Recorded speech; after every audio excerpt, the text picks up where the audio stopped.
Halo teman-teman, apa kabar? Welcome back to my channel. Di video kali ini kita akan melanjutkan tutorial JavaScript ya.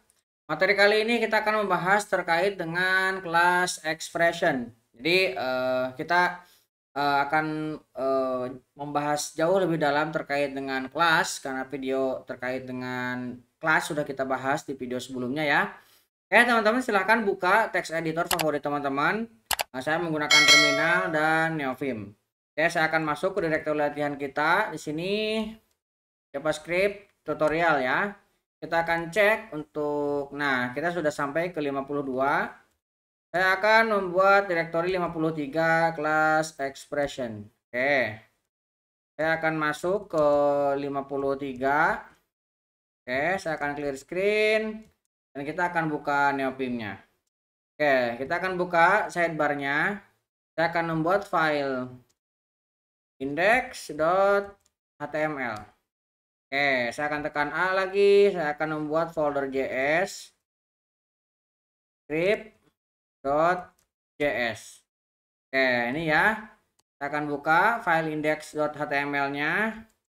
Kita akan tambahkan inisial HTML script ya. Oke, ini saya akan hapus CSS-nya karena tidak dipakai. Kita akan Ctrl S. Oke. Nah, kita akan buka lagi file JavaScript-nya. Ini ya. Sidebar-nya akan saya tutup. Oke. Ini saya mau kasih note. Note-nya adalah class expression.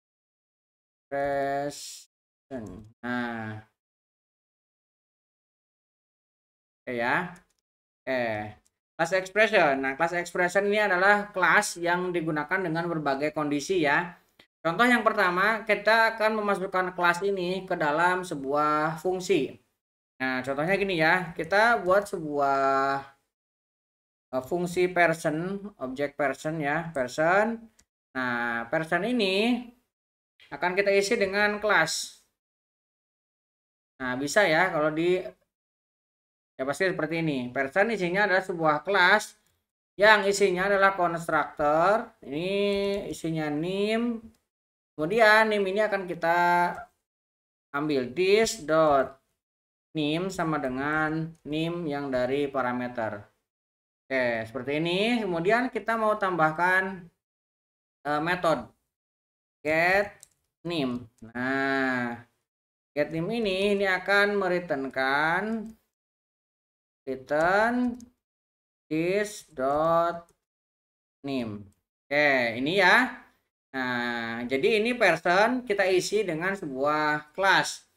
Nah, cara menggunakannya bagaimana? Nah, ini bisa kita ambil let.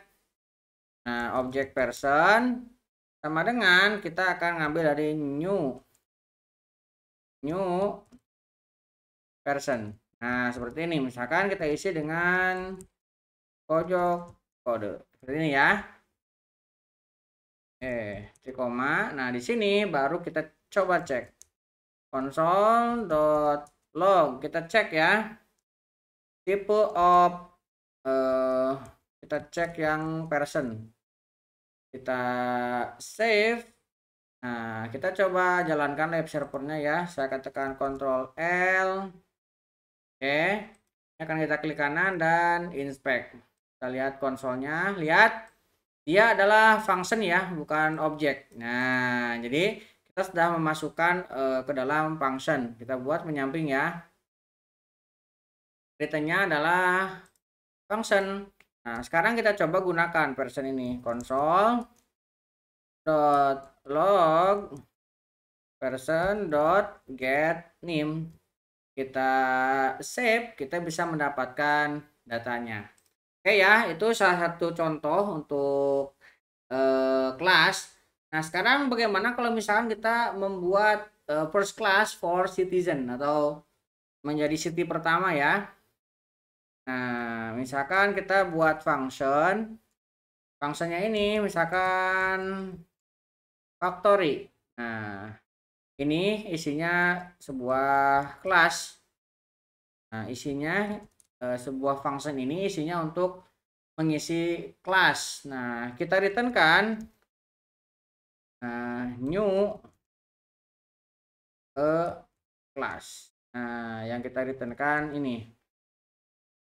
Jadi ketika kita memanggilnya, ini sudah otomatis akan menjadi objek ya, karena perintah new-nya kita definisikan langsung. Nah, misalkan kita langsung gunakan let greeting. Misalkan ini kita ambil dari factory. Nah, kita langsung isi ya. Kita isi dengan kelas. Ini kelasnya kita coba say hello. Say hello. Say hi aja ya, yang panjang pendek say hi. Ini kita coba tampilkan konsol log hi, gini aja ya, pendek. Oke, kita save. Nah, sekarang karena kita sudah mendefinisikan ini return new class, kita tidak perlu lagi bikin objeknya, langsung aja get grade ya, getting dot say hi, langsung seperti ini. Kita langsung save, lihat kita berhasil mendapatkannya tuh. Jadi ini kita bisa gunakan supaya kita tidak perlu membuat new seperti ini dulu, tapi kelas ini langsung bisa kita dapatkan. Oke, itu ya ekspresi yang kedua. Nah, misalkan yang ketiga, kita bisa menggunakan singleton atau membuat objek tunggal ya. Singleton adalah pola desain yang membatasi inisialisasi satu instan supaya hanya bisa dibuat sekali dan memastikan hanya satu instan kelas yang dapat dibuat di seluruh sistem. Nah, ini yang ketiga. Misalkan saya mau membuat app. Nah, ini isinya adalah new. Nah, ini langsung ditetapkan kelas. Nah, jadi ketika dipanggil langsung dia membuat new class. Nah, isinya kita langsung buat konstruktornya ya. Ini kita buat konstruktornya. Isinya kita kasih parameternya name. Kita langsung masukkan control this ya. Kita akan ambil name ini dari name. Nah, seperti ini. Nah, kemudian dia tambahkan satu function yaitu start metode ya, sebuah metode start. Kita isi dengan console.log, kita buat backtick ya supaya bisa string dari variabel starting misalkan kita tampilkan di sini kurung kurawal. Nah, this dot name bisa kita ambil. Nah, kita tambahkan di sini stringnya. Oke, kita save. Nah, supaya bisa dipanggil, ini sudah dimunculkan ya, ada kurung buka kurung tutup. Nah, di sini kita misalkan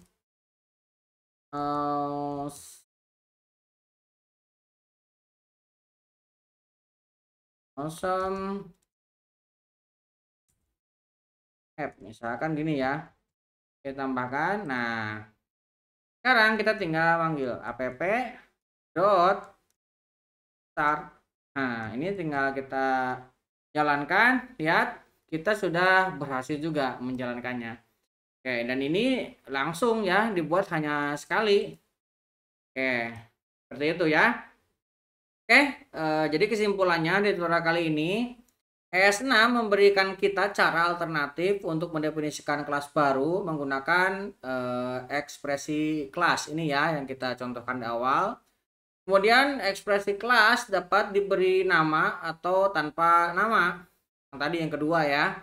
Dan kemudian ekspresi kelas dapat digunakan untuk membuat objek tunggal. Ini yang barusan kita buat ya. Ini membuat objek tunggal. Nah, ini bisa kita buat dengan nama ataupun tanpa nama. Oke, kurang lebih seperti itu untuk kelas expression ya. Mudah-mudahan bisa membantu teman-teman. Buat teman-teman yang belum subscribe, jangan lupa subscribe dan nyalakan tombol loncengnya.